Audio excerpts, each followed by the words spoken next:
Brought to you by Agilus Diagnostics.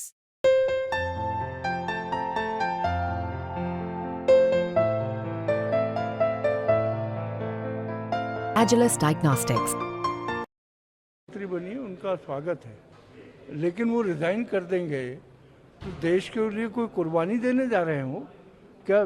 शहीद भगत सिंह की कुर्बानी को इतना हल्का कर दिया है कि एक शख्स जो भ्रष्टाचार में लिप्त था, एक शख्स जिसको सुप्रीम कोर्ट ने कहा कि तुम दफ्तर नहीं जा सकते, तुम फाइल पर साइन नहीं कर सकते, उसको खुलेआम उनके कई आम आदमी पार्टी के नेता कह रहे हैं कि ये जो है कह रहे हैं उनको तो क्लीन चिट मिल गई है।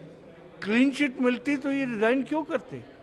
और असली बात यह है कि अरविंद केजरीवाल अच्छे से समझ चुके हैं, क्योंकि उनके जो राइटर और डायरेक्टर तमाम लोग हैं ना, वो बता रहे हैं कि दिल्ली के गरीब लोग और मध्यम वर्ग के लोग दुखी आ गए हैं।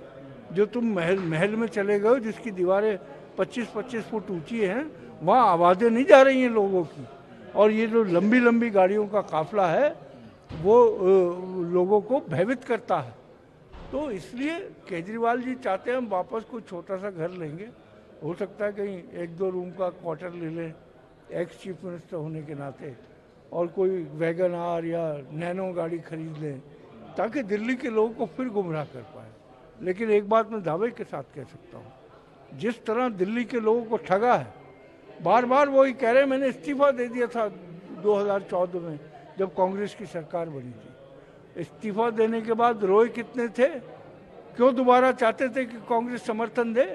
इस्तीफा दिया था जन लोकपाल पर, और जन लोकपाल में कोई संजीदगी नहीं थी। अगर संजीदगी होती तो 2 बार तो संपूर्ण पूर्ण बहुमत की सरकार है। क्यों जन लोकपाल नहीं लेके आए? क्योंकि वो जानते थे कि हमारे अंदर जितने लोग हैं भ्रष्टाचार में लिप्त हैं, लोकपाल आ जाएगा तो इनमें से सारे ही अंदर जाएंगे। और पीछे का इतिहास देख लीजिए, कितने मंत्रियों ने इस्तीफा दिया, कितने एमएलए जो हैं वो पकड़े गए।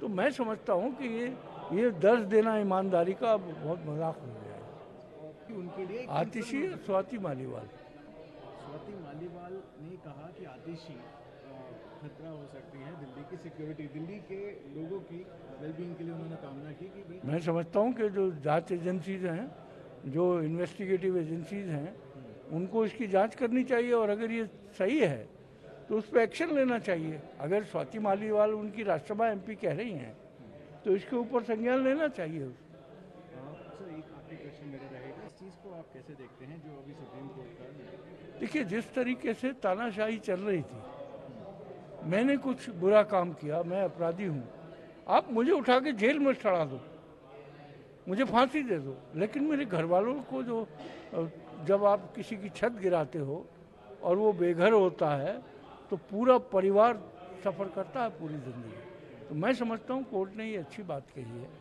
और इसी क्योंकि हम संविधान क्यों मानते हैं? क्योंकि संविधान हमारे अधिकारों की रक्षा करता है। उसमें संविधान की रक्षा कहाँ हो रही है? मेरा जो हक है, फंडामेंटल राइट है मेरा, वो कहाँ उसके अंदर मुझे मिल रहा है? तो मैं समझता हूँ मैं इसका बहुत स्वागत करता हूँ।